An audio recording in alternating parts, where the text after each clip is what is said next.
दोस्तों आज की वीडियो में मैं आपके साथ एक ऐसा एप्लीकेशन शेयर करने वाला हूं जो आपको डे टू डे लाइफ में बहुत ही यूजफुल होने वाला है। बेसिकली ये एक एप्लीकेशन है जिसका नाम है डिजी लॉकर। यदि आपने सुना होगा तो आप जरूर जानते होंगे इसके बारे में, नहीं सुना है तो मैं बताने वाला हूं आपको इस वीडियो में। इसमें आप अपने सारे डॉक्यूमेंट को स्कैन करके रख सकते हैं, वो भी वैलिड तौर पे। वैलिड तौर पे इसलिए जैसे कि आपने ड्राइविंग लाइसेंस या आधार कार्ड या अपने जो भी डॉक्यूमेंट्स हैं, जो भी जैसे सर्टिफिकेट वगैरह जो भी हैं डिजी लॉकर पे वो शो होने लगेंगे, तो वो आप दिखाएंगे तो वो उनको मानना पड़ेगा। यदि पुलिस वाले भी देखते हैं, कहीं रोकते हैं, तो आपके पास यदि हार्ड कॉपी नहीं है या ओरिजिनल डॉक्यूमेंट्स नहीं है तो वो आप ये डिजी लॉकर में आपको बता सकते हैं उनको, तो आपका समय भी बचेगा आपका और आपको परेशानी भी नहीं होनी पड़ेगी, क्योंकि मोबाइल सभी के पास रहता है तो मोबाइल में ये सब होना जरूरी है।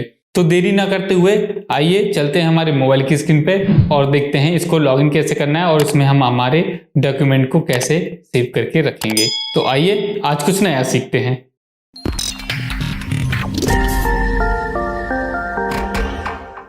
तो दोस्तों सबसे पहले आपको क्या करना है, यहाँ पे मेरी स्क्रीन दिख रही होगी, तो सबसे पहले आपको प्ले स्टोर पे जाके और इस एप्लीकेशन को इंस्टॉल कर लेना है। तो यहाँ पे सिंपली सर्च करते हैं हम डिजिटल लॉकर या डिजी लॉकर, ऐसे करके हम लिख देंगे, ठीक है। तो मैं यहाँ पे लिख देता हूँ ये डिजी लॉकर, लिख दिया और कुछ इस तरह से इंटरफेस रहेगा, आप देख सकते हैं यहाँ पे। तो इसको मैं इंस्टॉल कर लेता हूँ और इंस्टॉल करने के बाद फिर आपको सारी प्रोसेस बताता हूँ मैं। तो फ्रेंड्स यहाँ पे ये एप्लीकेशन इंस्टॉल हो गया है, तो मैं इसको ओपन कर लेता हूँ और ओपन करने के बाद देखिए ये कुछ इस तरह से इसका इंटरफेस है।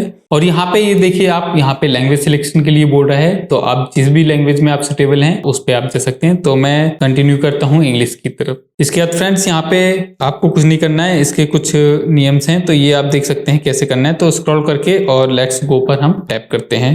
इसके बाद कुछ इस तरह से इसका इंटरफेस है और आप थोड़ा नीचे स्क्रॉल करेंगे तो देखेंगे इसमें क्या क्या फैसिलिटी आपको देखने को मिलती है। अब यहाँ पे कुछ नहीं करना है, देखिए यहाँ पे डॉक्यूमेंट्स यू माइट नीड, ठीक है, जो भी आपको डॉक्यूमेंट चाहिए, तो आधार कार्ड, पैन कार्ड है, कोविड वैक्सीन का सर्टिफिकेट यहाँ पे आप ऐड कर सकते हैं, 10th क्लास की मार्कशीट है वो कर सकते हैं, 12th की ड्राइविंग लाइसेंस हो गया, राशन कार्ड भी आप यहाँ पे, कास्ट सर्टिफिकेट और इनकम सर्टिफिकेट भी आप यहाँ पे ऐड कर सकते हैं। मतलब इतने सारे डॉक्यूमेंट को आपको ऐड करने की यहाँ पे सुविधा मिलती है। तो हम क्या करते हैं, सबसे पहले गेट स्टार्टेड पे क्लिक कर देते हैं और सबसे पहले हमको यहाँ पे एक अकाउंट क्रिएट करना है। यदि आपका पहले से कोई अकाउंट है तो आप साइन इन कर सकते हैं, और बेसिकली शायद नहीं होगा तो क्रिएट अकाउंट पे आपको क्लिक करना है। और उसके बाद देखिए यहाँ पे फुल नेम, जो भी आपका आधार कार्ड में जिस तरह से नेम है वो आपको यहाँ पे फिलअप करना है, ठीक है। डेट ऑफ बर्थ वही डालना है जो आपके आधार कार्ड में है, ठीक है। मेल फीमेल अदर जो भी आप इसको देख के भर लीजिए। मोबाइल नंबर आपको वही डालना है जो आपका रजिस्टर्ड है सभी जगह, ठीक है। मेनली यदि आप आधार कार्ड, ड्राइविंग लाइसेंस ये कर रहे हैं तो इनमें जो नंबर रजिस्टर होगा वही नंबर आप डालेंगे, तो वो नंबर से ही ऑटोमेटिकली ये डिटेक्ट कर लेगा। यहाँ पे एक 6 डिजिट का पिन बनाना है आपको। ईमेल आईडी आप ऑप्शनल रख सकते हैं और आधार नंबर आपको यहाँ पे फर्स्ट टाइम देना पड़ेगा, तो इससे ये लिंक करके आपकी वेरीफाई कर देगा। उसके बाद यहाँ पे कुछ नहीं करना है, आपको सबमिट कर देना है। तो मैं जल्दी से फटाफट ये भरकर और फिर आगे की प्रोसेस आपको बताता हूँ। इसके बाद फ्रेंड्स आपको यहाँ पे सबमिट करना है। सबमिट करने के बाद आपको एक OTP जाएगा आपके रजिस्टर्ड मोबाइल पे, तो वो OTP आपको यहाँ पे डाल के और यहाँ पे सबमिट कर देना है। इसके बाद फ्रेंड्स आपको यहाँ पे एक यूजर नेम सेट करने के लिए बोलेगा, तो आप कोई भी एक यूजर नेम यहाँ पे सेट कर सकते हैं। तो मैं ये यूजर नेम सेट करके फिर आपको आगे बताता हूँ। फ्रेंड्स यहाँ पे आप देख सकते हैं यूजर नेम सक्सेसफुल क्रिएट हो गया है, यहाँ पे टिक मार्क आ गया है, मतलब आपका सारा काम हो गया है, ओके। इसके बाद यहाँ पे आपके पास वापस से डैशबोर्ड खुल जाएगा। इसके बाद फ्रेंड्स आपको यहाँ पे वेरीफाई करना पड़ेगा। तो यहाँ पे देखिए पहले वेरीफाई करने के लिए बोला ऑथेंटिक डॉक्यूमेंट एक्सेस करने के लिए, तो यहाँ पे वेरीफाई नाउ इस पे क्लिक करके और हम वेरीफाई कर देंगे, ठीक है। यहाँ पे आपको आधार नंबर डालना है और आधार नंबर के बाद उसके हम नाम डालना है जो आपका आधार कार्ड में जैसा लिखा हुआ है, डेट ऑफ बर्थ और वहाँ की सब ये फिलअप करना है और वेरीफाई कर लेना है। तो मैं ये वेरीफाई कर लेता हूँ और उसके बाद फिर आपको आगे बताता हूँ। दोस्तों ये सब प्रोसेस करने के बाद आपके पास यहाँ पे देखिए आधार कार्ड, कोविड वैक्सीन, ये सारे जो फीचर्स हैं वो सारे यहाँ पे शो होने लगेंगे। अब इसके बाद आपको जो भी चीज चाहिए हम उसको यहाँ से गेट कर सकते हैं, ठीक है। जैसे कि आपके पास यदि आधार कार्ड से तो आपने लिंक कराया हुआ है तो आपके पास तो होगा ही होगा, तो वो आधार कार्ड तो ले ही सकते हैं। कोविड वैक्सीन का सर्टिफिकेट यदि आपके पास आपने कोविड का वैक्सीन लगवाया है तो आपके पास सर्टिफिकेट होगा, तो वो आप बिना किसी झंझट के यहाँ से गेट इट कर सकते हैं। यदि आपके पास ड्राइविंग लाइसेंस है तो वो भी आप यहाँ पे ले सकते हैं, यदि नहीं है तो नहीं आएगा। पैन कार्ड है तो वो भी 1 क्लिक में आपको यहाँ पे सबमिट हो जाएगा। तो फ्रेंड्स यहाँ पे हम क्या करते हैं, सबसे पहले आधार कार्ड को ही ले लेते हैं, ठीक है। तो आधार कार्ड को हम यहाँ पे गेट इट कर लेंगे, ठीक है। तो मैं यहाँ पे इसको गेट इट नाउ करता हूँ और इसके बाद देखिए आप यहाँ पे सिलेक्ट करने के लिए बोलेगा और आई एग्री करके और मैं सबमिट कर लूँगा।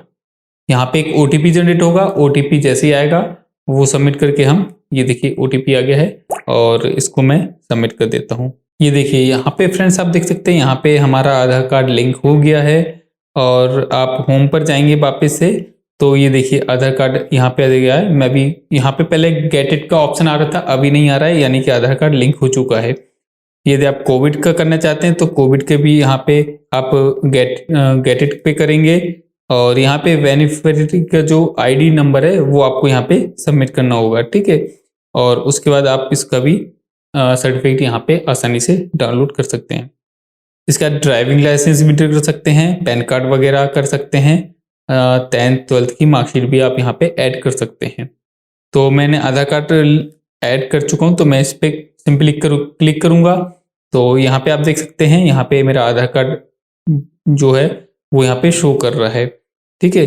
तो इसी तरह आप यदि किसी और डॉक्यूमेंट को यहाँ पे ऐड कर लेंगे, जैसे सपोज कीजिए ड्राइविंग लाइसेंस है, तो ड्राइविंग लाइसेंस को भी यदि आप ऐड कर लेते हैं तो आप जहाँ भी अगर ऐसी कोई सिचुएशन में है जहाँ पे आपके पास हार्ड कॉपी नहीं है या आप घर भूल गए तो आप डिजी लॉकर पे आप ऐसे करके दिखाएंगे तो वो उनको मान्य होगा, क्योंकि ये सरकारी तौर पर वैलिड किया गया है। यदि आप ट्रेन में या कहीं पे ऐसी जगह सफर कर रहे हैं जहाँ पे आधार कार्ड आपको शो करना है या अपना कोई भी आइडेंटिफिकेशन के लिए कोई भी डॉक्यूमेंट शो करना है और आप उसको जल्दबाजी में ले जाना भूल गए हैं, तो आप ये मोबाइल रखे रहते हैं, मोबाइल क्योंकि सभी के पास हाथ में ही रहता है, तो आप मोबाइल में भी इसको किसी को भी यहाँ पे शो करा सकते हैं आप, और ये मान्य भी रहेगा। तो फ्रेंड्स ये वीडियो आपको कैसी लगी है, ये एप्लीकेशन आपके लिए कितना यूजफुल है, आप कमेंट में जरूर बताइएगा। और इसी तरह के कंटेंट में यदि इंटरेस्टेड हैं तो मेरे चैनल को सब्सक्राइब कर दीजिए और बेल आइकन घंटी को भी प्रेस कर दीजिए। तो मिलते हैं एक और नई वीडियो के साथ, जब तक के लिए जय हिंद जय भारत।